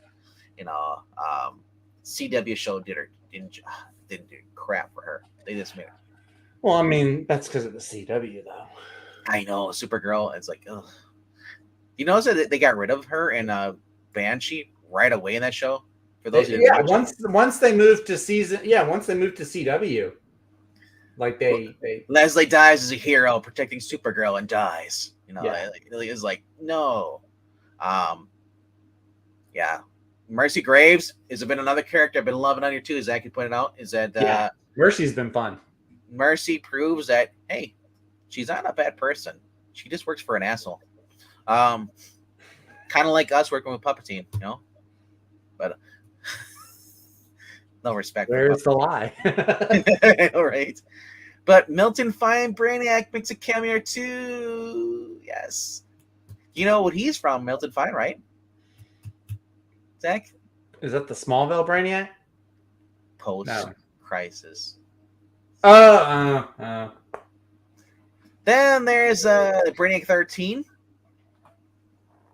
Pops up here too. Obviously we got the Yo kids. The Disney kids pop up. I like how you just gloss over the Green Lanterns, but sure. Well, no. Kyle, I was reading this before. I didn't even see Kyle or Booster Gold. But then again, they were kind of in the first issue. Well, they were in the Green Lantern issue. I don't think they even get a cameo. It says cameo. I bet you they get like a flat. I don't even know why Booster Gold is in here because Booster he was almost he wasn't really active in that backstory. This is my theory because he has time travel technology. But Lana Lang being Superwoman is still weird to me because I remember she was, but I thought they got rid of that powers and I didn't even know that she was Superwoman. Like when I was reading Action Comics at the beginning, when Philip Kennedy Johnson took over, I didn't see her as Superwoman. She wasn't part of the Super family in all the group shots. But probably the best interaction here in this whole entire book is Lobo and Superman together. I just love it. The main man. He has the 90s personality from the cartoon series. I love it. I'm gonna read his dialogue and I'm gonna hear Brad Garrett's voice in my head from Everybody Loves Raymond because that's who voiced him in the cartoon. Really? I thought it was Clancy Brown. No, he was Lex Luthor. I know, but I thought maybe he did that too as well. I thought it was Brad Garrett who did Lobo. You probably are right. It's just that I always assume that, because when you have a voice actor, sometimes they do multiple voices. Sometimes, no, he did. Yeah, Brad Garrett. He did him in the because it was like the couple. It was the story where they thought Superman died, and so Lobo showed up to take his place on the Justice League. That was Brad Garrett, the big guy from Everybody Loves Raymond. Super was created after World War II. Okay, but that's Clark Kent Superboy. We're not talking about Clark. We're talking about Connor. Yes, the one with the tactile telekinesis. I'm not gonna call him Con-El either. I don't like that. Yeah, Con-El, man. He's Connor Kent. I'm surprised you're not. Never mind. I'll wait till we move on. Never mind. Surprised I'm not what? Nothing. When we're going through the rest of the new books, I'll bring it up. All right. Well, we're gonna Rhaegar's not Rhaegar, but hey, Rhaegar's got a list though. Rhaegar's got. Well, he's got a list. He's got a list we can't talk about. Rhaegar, do you read comic? No, I'm just kidding. Undead Quinn. I only saw one from Undead Quinn. I saw 2. I see 2. Yeah. He had Penthouse Comics #2 as his #2. And then his #1 is The Weatherman, issue #4. Undead Quinn is saving some money, man, on comic books. Dude, I'll tell you the truth though. I really, because when they started acting up, I was like, oh crap, this is like, are they going after the channel because I actually said something? Are they that triggered? But I really don't think. Unless we're talking about presidential elections and policies and stuff, I really think that we fly under the radar. Well, anytime you bring up Ed, I'm not gonna say his full name because apparently they are going after people talking about that. I could see maybe that. I could maybe see that. But anyway, that is my top 5 for the week. I'll just scroll down through this and then we'll go to the trades. Getting the legacy number Nightwing issue 300. I kind of wanted it just to see why people are going after Tom Taylor. No, I don't think I will. Although Marv Wolfman is writing, he does have a writer's credit on this issue of Nightwing. I don't know. Probably an idea that Tom Taylor stole from him and perfected. Maybe. Could be. Or Porter has some art in there too. All right, so Titans is out, #10. Oh man, they got Trigon. I kind of want to. I like Trigon. Well, having Donna Troy on the cover in her original costume, I really kind of want it too. Yeah, and then you look and see the costume they gave Starfire, and you're like, never mind. Yeah, it's like, well, where's Flash? I thought Flash was with them. Come on, guys. Also, it's Chris Samney, so there's that too. Yeah, that's the thing. Chris Samney draws awesome covers, but that he really does. The interior is probably not him. Looks really good. There's Wonder Woman in Bondage. Pass. All right, and then there's Avengers Twilight. This is the other one you're thinking of. Avengers Twilight, where I call it the Fossil. Old Man Avengers. I call it Fossils. Fossils. Fossil That's Avengers. Not a bad Hawkeye costume, actually. And and we're confused because we don't know if this is Kate Bishop as an adult or if this is Clint's daughter. 10 will get you 20. It's Kate Bishop as an adult. I would bet. Or maybe it's Kate and Clint's daughter. Ugh. Maybe it's Clint and Bobby's daughter. Let's try that. But her arms are covered and she's got tattoo sleeves. Like those DC variants where they have the tattoo sleeves. Yeah. Spawn, the 2's coming out. Oh yeah, somebody said they were doing a new Spawn book. Yeah, Palmiotti. Palmiotti's got Gunslinger Spawn. Yeah, Curse of Gunslinger Spawn or something like that. I think he's doing an origin story, right? I don't know. I don't keep enough tabs on the Spawn books anymore since I dropped Scorch. Cool cover for Catwoman, but as always, Tini Howard is shit. I do like that sci-fi look with the bubble helmet and everything. Also, Spectacular Spider-Man. And it's not. And guess what? It's not in the book. Oh, of course not. Okay. Spider-Man. Spider-Man was kind of fun though. Who's writing this again? That is Greg Weisman of Young Justice infamy. You read the first one. I did. It wasn't terrible. It was fun. If I didn't have Humberto Ramos making Spider-Man look like he's mutating into a spider. I love Humberto Ramos's Spider-Man. Better than Mark Bagley. But I do like when they do team ups for these characters. I liked in the game, I kind of like the cartoons. So hopefully it's. The first issue had some pretty deep cuts to or I would say deep cuts. Maybe they're not that deep, but. Dead X-Men. None of the X-Men in it are dead either. It's Jubilee and Cannonball and Dazzler. So they're all alive. So does anybody know anybody at all that that is buying the Simon Spurrier Hellblazer Dead in America? Do you know anybody who's buying Cy Spurrier books at all? He wrote a 12-issue series of Constantine Hellblazer, and it got canceled for low sales. Mm-hmm. So when I saw it was a John Constantine book, and I saw it Cy Spurrier, and I said, "Ha, pass." Swing and a miss. Marvel, like you didn't get up to the bat at all. They just call you out before you got to the play. Batman Offworld. I've heard that one's been pretty good. I've heard several people say it's good. Also, that's got the Doug Mankey art. I think. Is he in another dimension? No, he's in outer space. All right. Green Lantern War Journal. I do like the cover. I've been hearing good things about that one. That's Philip Kennedy Johnson. Yep. All right. With John Stewart. I thought this was Spawn at first when I first saw this. Was scrolling through. It kind of does look like Spawn with the red cape. I mean, the skull. Yeah, that's very Spawn looking. Spider Woman. She's riding a motorcycle. You can glide, Jessica. Why are you on a motorcycle? But they gave her some thick thighs, bro. Hey, man. On that cover.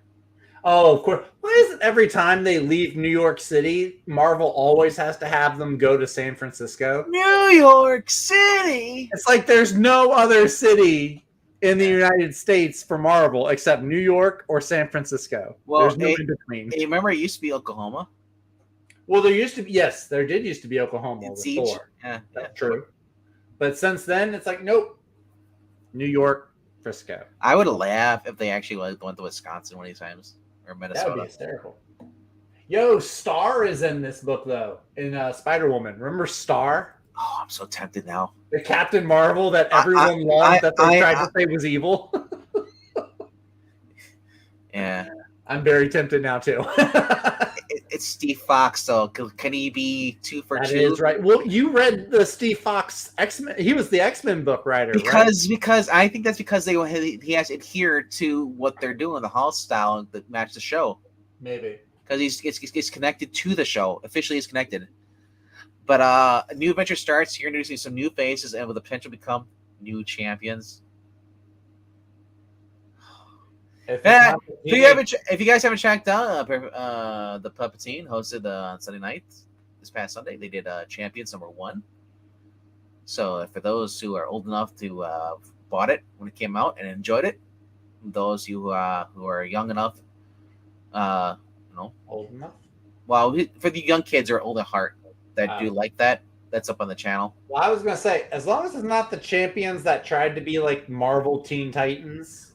To me, that probably would, when I was watching, that probably would have been much more fun with Miss Marvel. For how cringy it is. Yeah. Like a bad comic beatdown, but look at this cover, man. The vampire variant. Oh, the vampire. Oh, that does look really cool. I just want to get this cover. I don't even care about the book. Well, just copy, save, print. I know. Copy, save, print. Right click, save as. Tomato. Ricky Yagawa. Yagawa? That's not bad. It's very manga. Yep. Very My Hero Academia.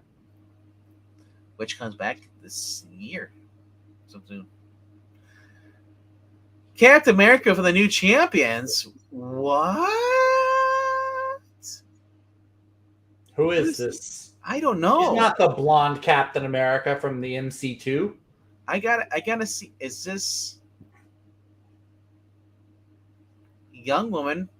Oh, she hasn't been in anything. Doesn't say her name is. She's just Timeless #1. Oh, that was like that Jed McKay special with Kang, where they showed like bits and pieces of different stories they were gonna do. I guess she was in one of those. Weird. That's her first appearance now. Captain Marvel #7. Meh. Black Widow, Hawkeye. If it was written by Garth Ennis, I'd probably. Man, can I tell you, I was excited about that at first because I was like, yeah, and then I saw Stephanie Phillips. I know, right? That's why. I just wonder. Although the vampire variant for that. Well, why? Because she wants to get back at that person that scorned her. So they Natasha, they have no trouble at all sexualizing Natasha for the covers. Have you seen the vampire cover for that one? No, I have not seen that. Carmen Pinero.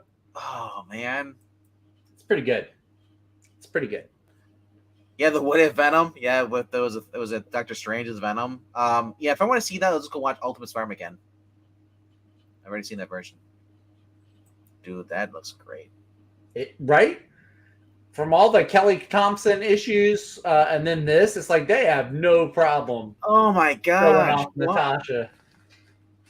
Yeah. But we can't put She-Hulk in a skin-tight suit. Finally, a big. He's Dracula. Maybe they do. I don't know. The Curse of Hawkeye. Wah, Man. Are they all vampire variants? I think they're just doing a lot of vampire variants. I don't know why they're doing it. It's like every book has a vampire variant. Oh, because of Blood Hunt's a vampire story. Oh, that's right. That's right. No, but seriously though, if it was Black Widow and Hawkeye written by anyone but Stephanie Phillips, I'd do it. But if it was Kelly Thompson, just have it as a sequel to her Black Widow run. You could. Boom. Easy money. Moon Man, never heard of that series. Apparently, that's up there. Oh yeah, that's the Shroud because he's back, and so it's Image. It was a joke. It was a joke because of Moon Knight. Moon Man. Tell jokes that are funny. I'll laugh at them. Trying, man. My writers are garbage. You didn't pay Evil Black Cat this week, did you? No, I don't pay cats. I just say I won't. I just say I won't lock them outside. Right. Sam and Twitch. Never heard of this. Never heard of that either. Hey, look. It's a Teenage Mutant Ninja Turtles Untold Destiny of the Foot Clan. Is this just about the Foot Clan? Is under the Turtles? Is this a female protagonist joining the ranks of the Foot Clan and realizing that they're all robots and that she's the only human? So, interestingly, going back to Sam and Twitch, one of the writers on that is Todd McFarlane. So it's a detective story from Todd McFarlane. Interesting. Something Epic number 9 is also coming out this week too. I really encourage you guys to pick up these books. The first this was a limited series. I thought so too. Is this still going on? Wow. Simon Kuzransky. Yeah, this is a new story arc with a different person, and she's God, seeing this everywhere now. The Frank Miller variant, The Dark Knight Returns. Is that a Howard the Duck homage? Yes. Wow. He's in there with her. It's not Howard the Duck, but it's a character like Howard the Duck. It's Howard-esque. Yeah. Interesting. Yes, I laughed though when I saw that in the Darkwing Duck issue 1 of 2011. I was like, really? Let's get dangerous. Yeah. Dude, very fun series.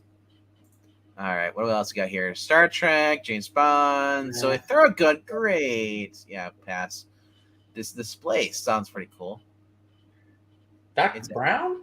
Is this Ed Brisson? Probably, yeah. Beware the Planet of the Apes. Nice. Vampirella looks cool at first glance. Do you realize it's Christopher Priest who can't write?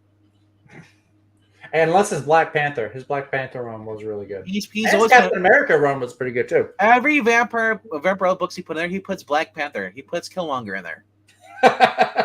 Seriously. Army of Darkness Forever. I dropped that book because it was just the interior was getting worse. It's Tony Fleek's art. Or it's either Tony Fleek's or Greg Smallwood who's doing the interior. That's not what I would pick for a fantasy zombie killing story. And the plot was just going on forever. Well, yeah, it's right there in the title. Army of Darkness Forever.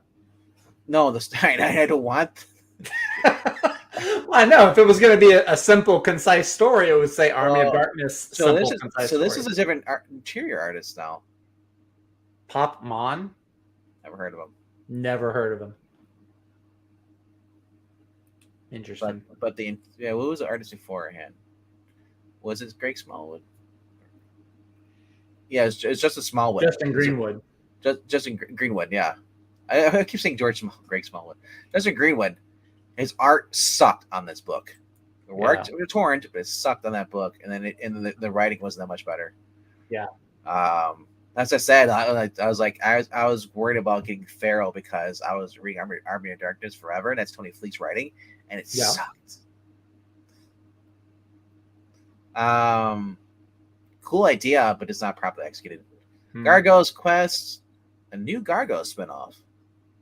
Oh, goody. Blade Runner still going strong.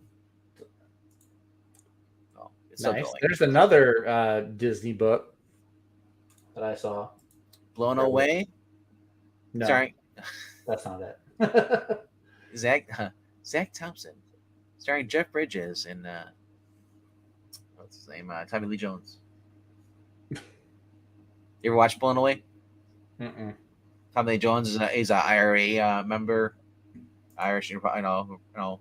Oh, Irish terrorists. Yeah, terrorist. Comes to like I think it was California. I think it was, Mm. or it was a Boston. I think it was Boston, and he's gonna plant a bomb and blow up some people. And Jeff Bridges is a bomb specialist. For working the bomb squad.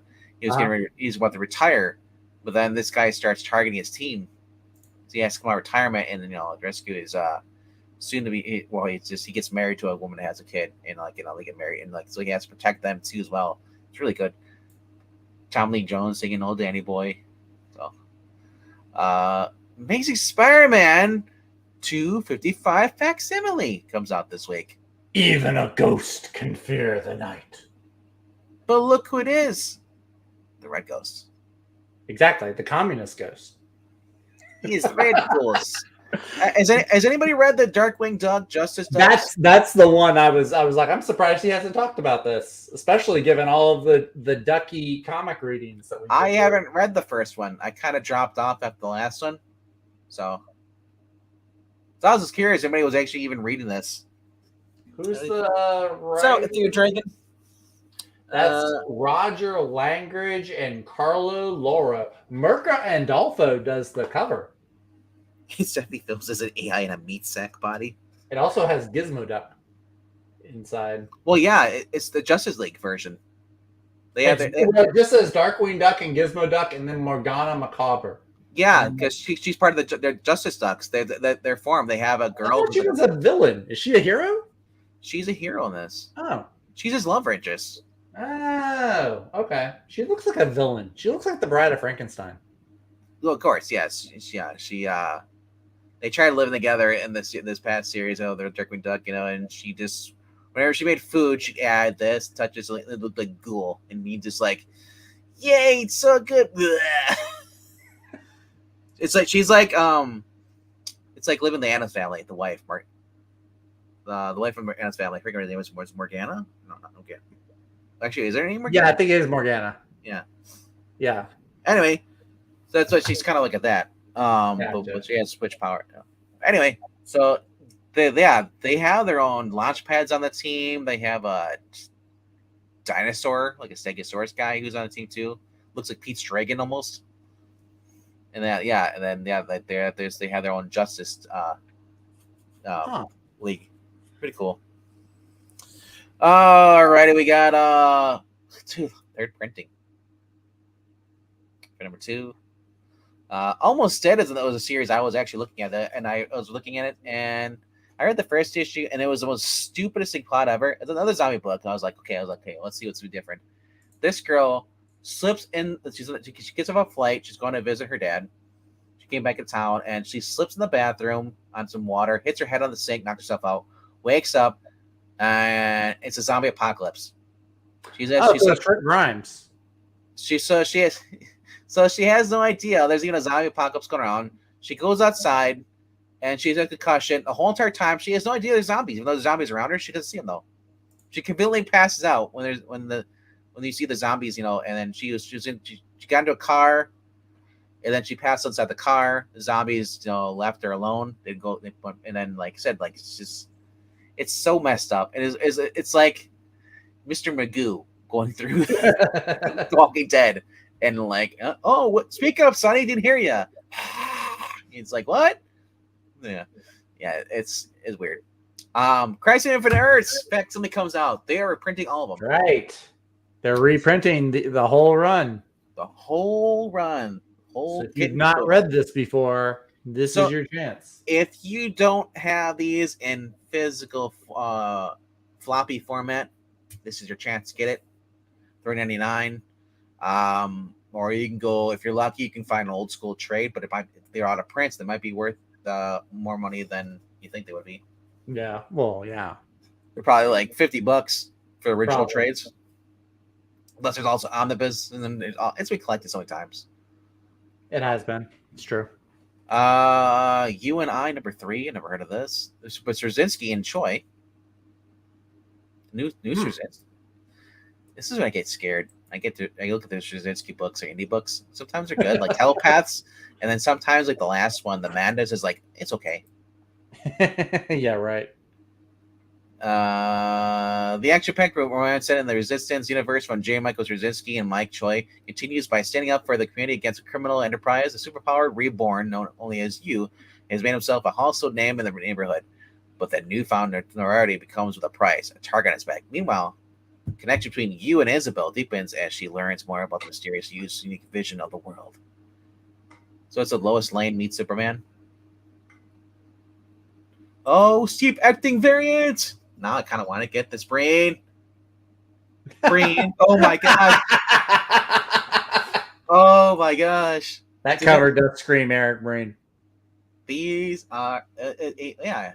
Oh man, that looks so cool. They had him in mind when they made that cover. Oh, that's awesome, dude. What else we got here? I'm gonna look at the past covers, see if they have any. Oh, they do! The Butch Guy experience. Oh my gosh. I'm gonna go online see if I can find these. I just want the covers, man. These are maybe if the story turns out to be good. These covers are awesome. Here's the original, the first one. But those 2 and 3. Sigh, I've been waiting for her for so very long. Choke, I just found him. I can't lose him already. What should I do? Clint, I love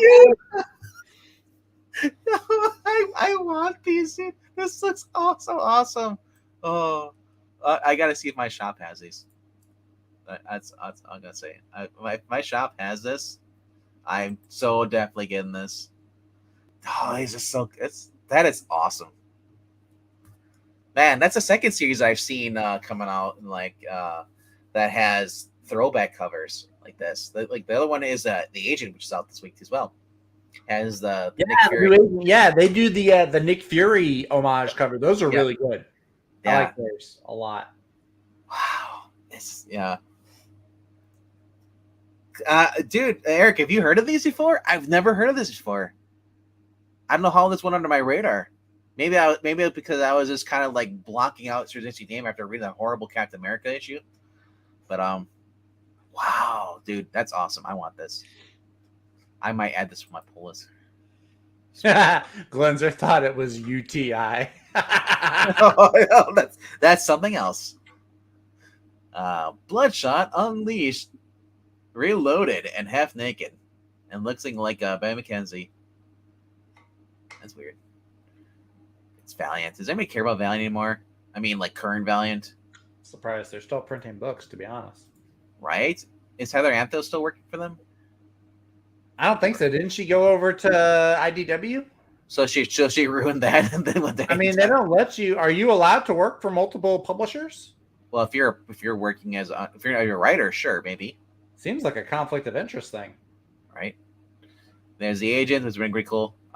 Prism is another weird book. I might be dropping this. Like I said, I would be that more. That one is a very that one reminded me of Skip and Tosh. That one seemed like it would be like it was about music and stuff. It is. It's all about music. They play. Are going to put on a space rock concert because they're going to use the broadcast. They'll kill the symbiotes that's taking over the ocean. But I'm like, dude, that's when I first saw it. When when I saw this, I was like, dude, this is a Skip book. That's why I started reading it. And it is so confusing because there's no catch up from the previous on this issue.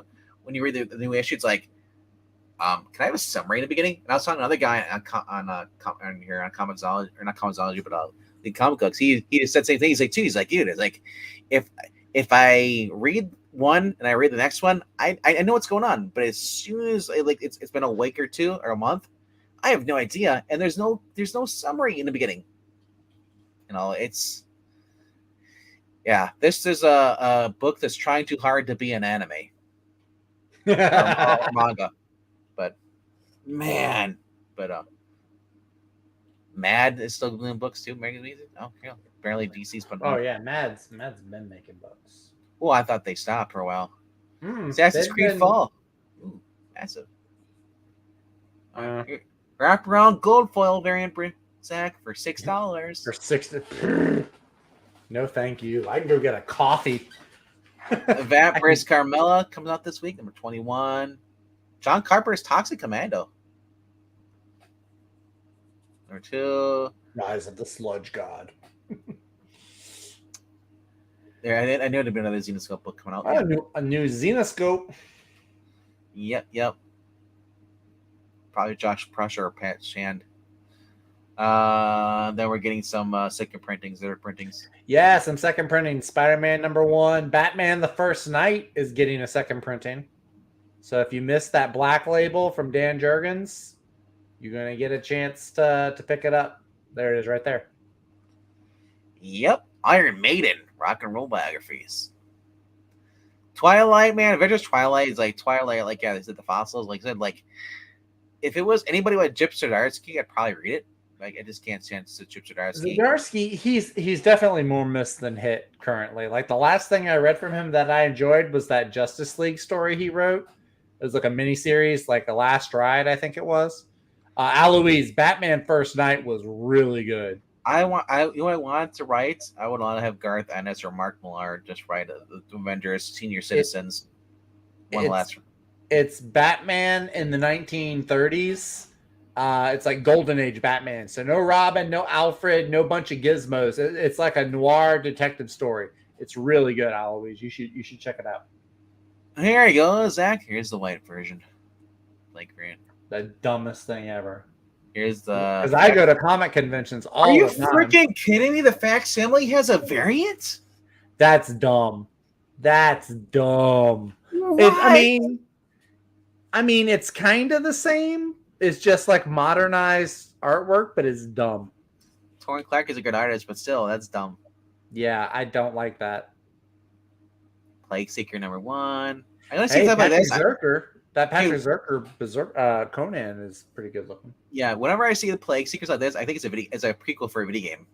Yeah, I could see it. Yeah, Three Stooges, American Mythology.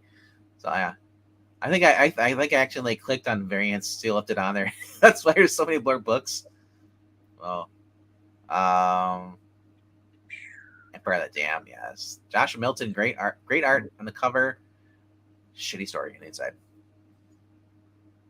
Covenant, Dune. Yeah, these are all limited variant stuff. Oh, there's so many variants. I know. Trump's #2. What? It's not what you think.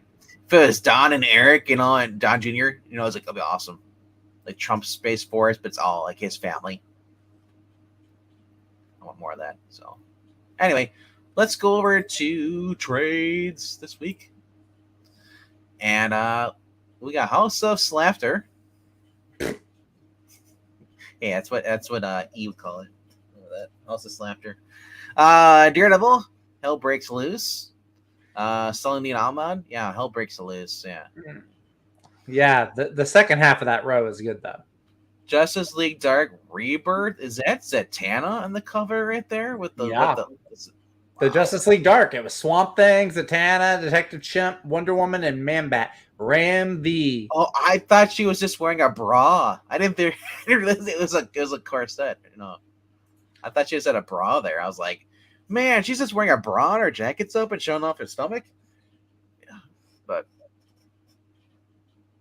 don't care. Yeah, that was some good stuff though. And then of course the Sean Gordon Murphy Generation Joker was also pretty good. Greg Pak, and then Megan Fitzmartin, Tim Drake.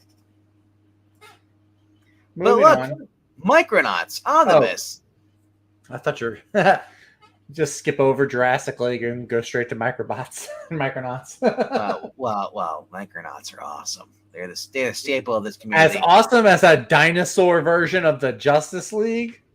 You have an ape version too, so what's the difference? Next to the cat version, dinosaurs beat apes. They're close, but they beat apes. feel like anything you're gonna say is gonna beat apes. Not anything. The more you know. All right, so Michael Golden variant, Brooch Guys, the direct market variant, and then here's just normal. Wow. What's up, dude? Hey, Grill Legend, man. Just going over the trades and, before we wrap up.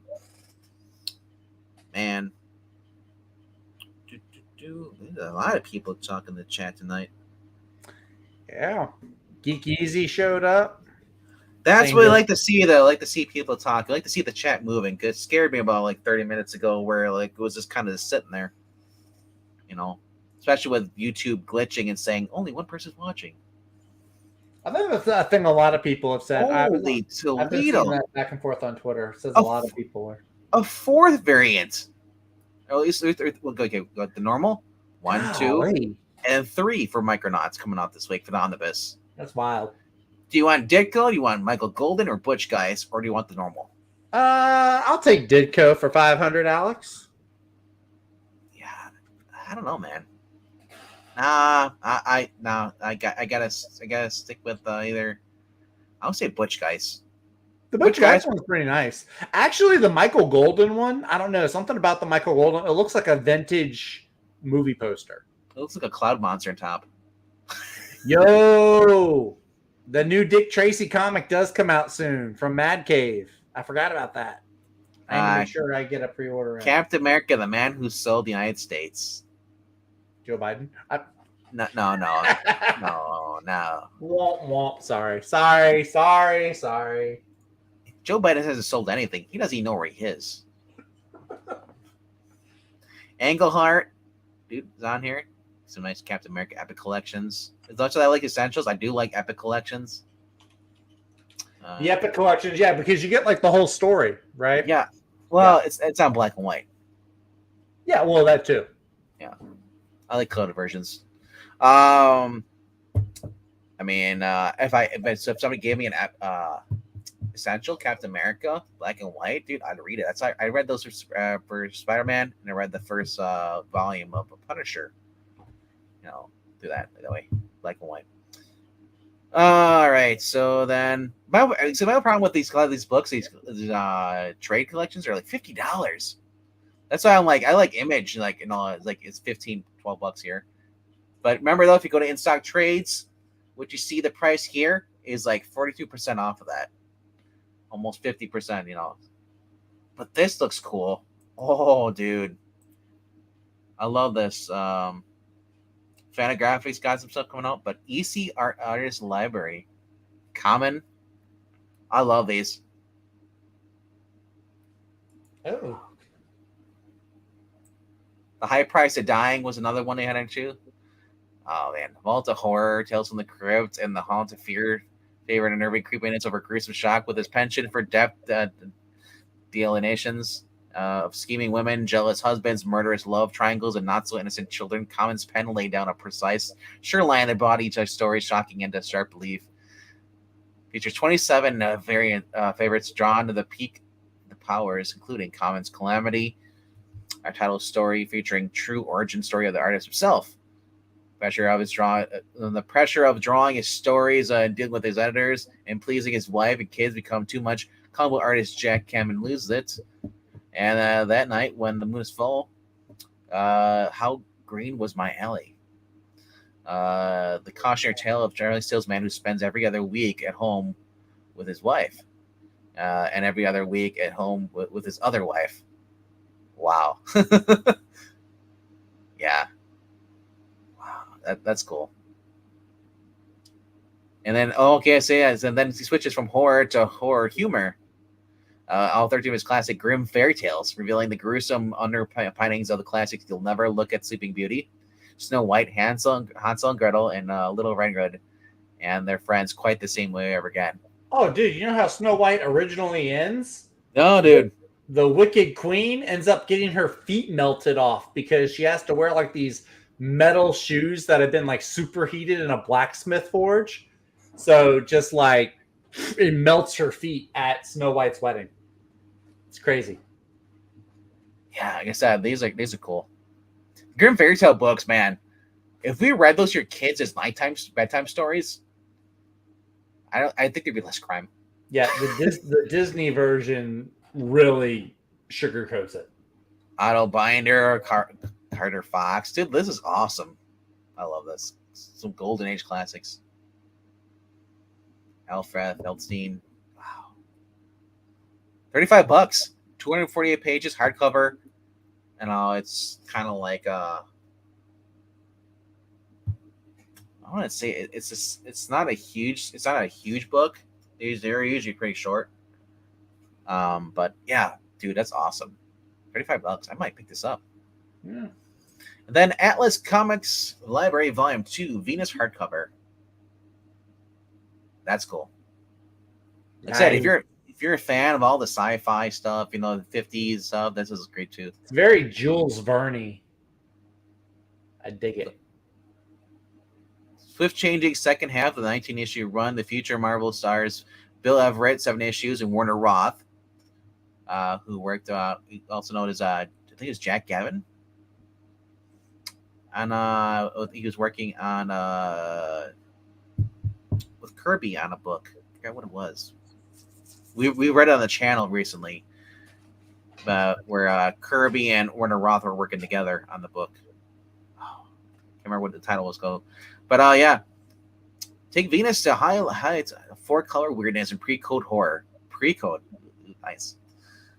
The Day Venus Vanished, The House of Terror, The Steel Spectre is the title of Terror, and the phantasmagorical cartoonist Calamity. Giants of the 1940s and 50s and comic book industry, Everett.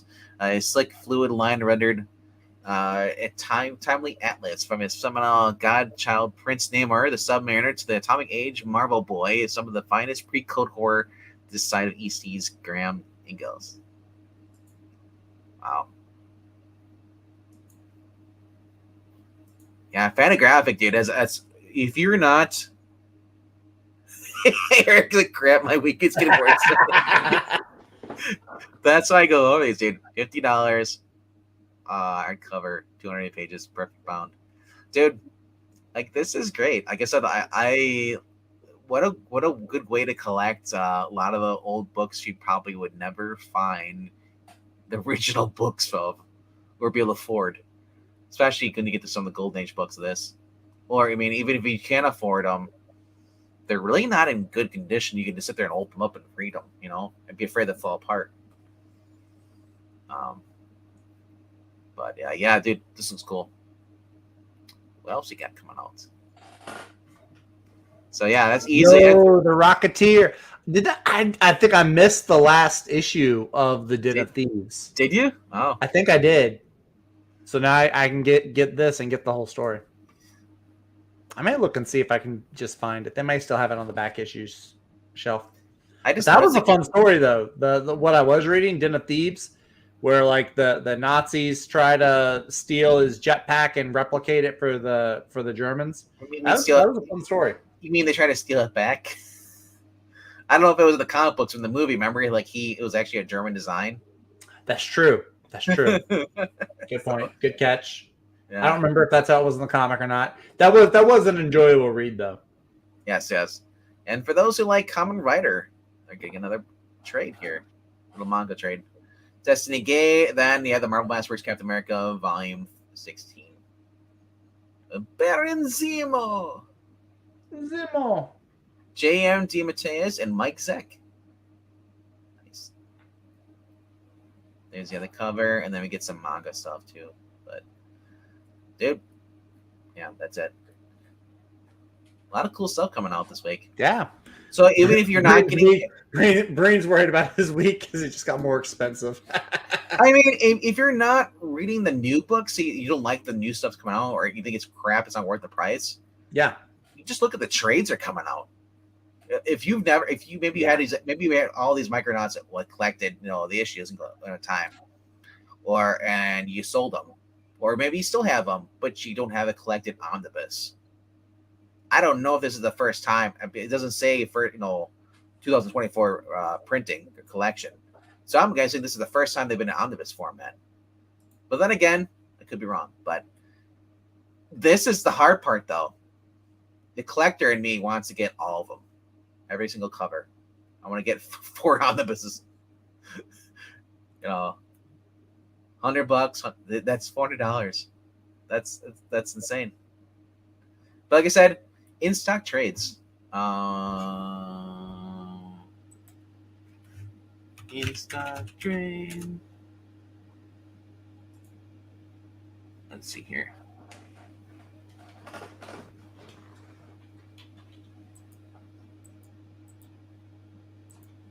Yeah. A lot of manga stuff here too, but that's the new stuff. But they show here's the Microsofts here. Look at $67.50 in stock trades versus paying for the other ones.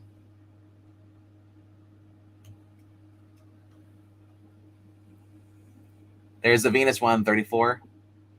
It's on the $35.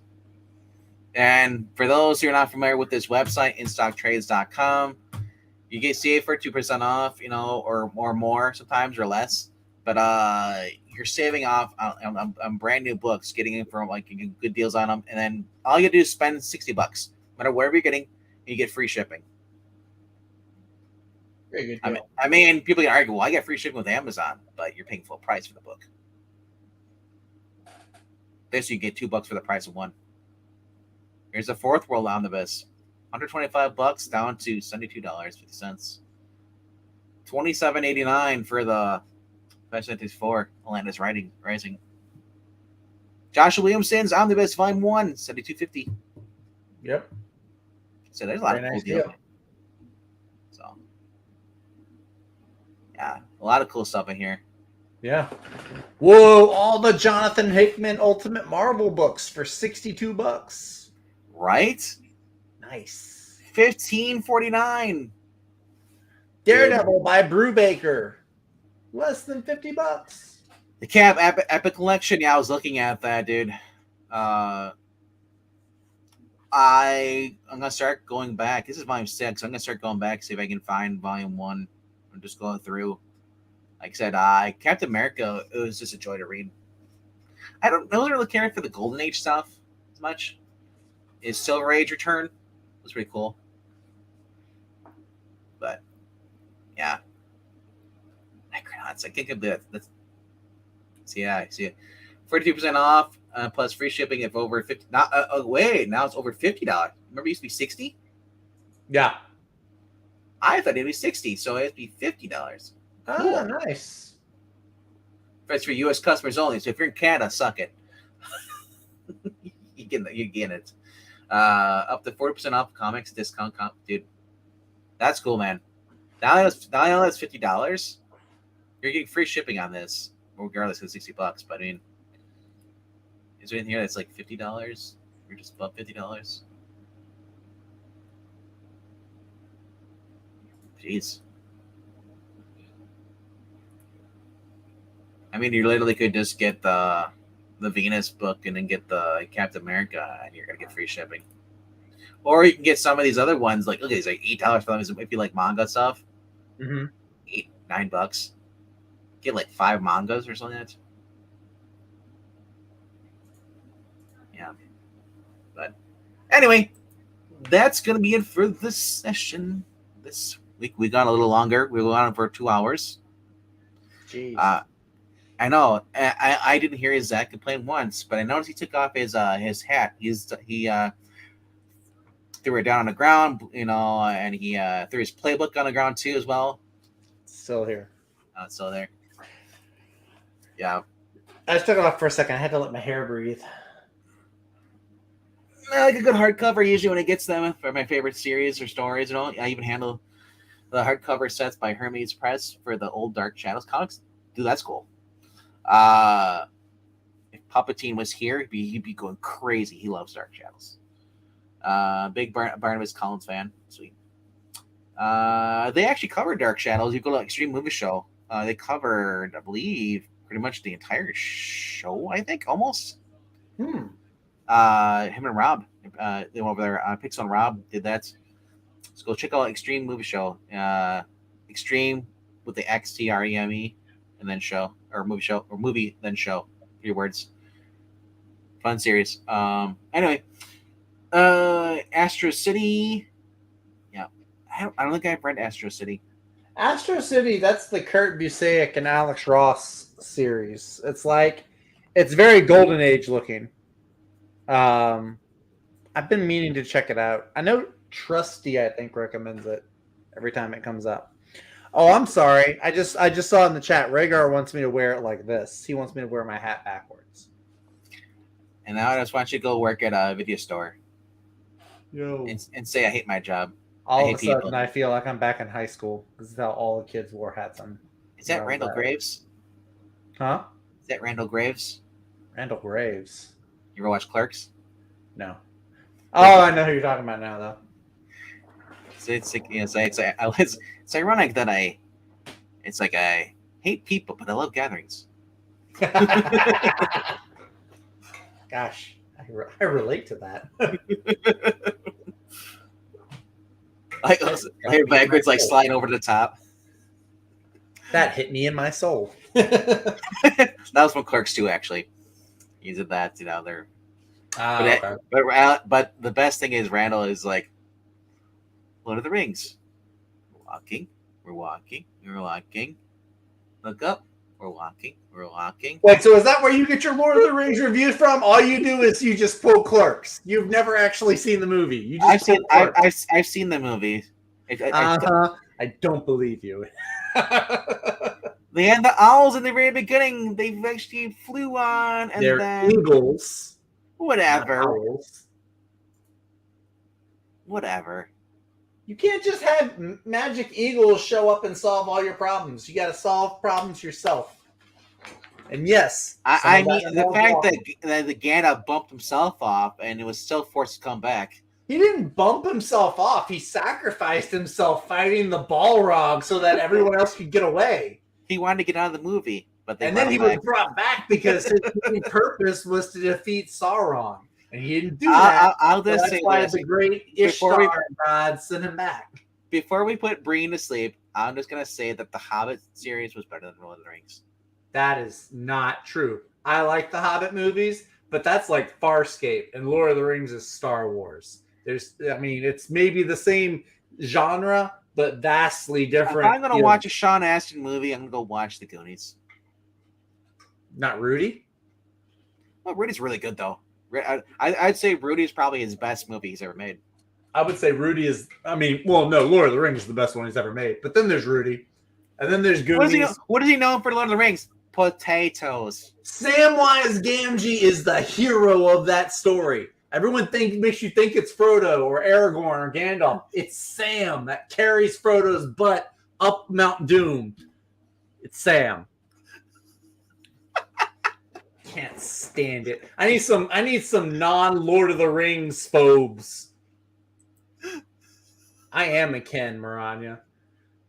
I'm just Ken. Yeah, but Grotto's not gonna show up and chew him out.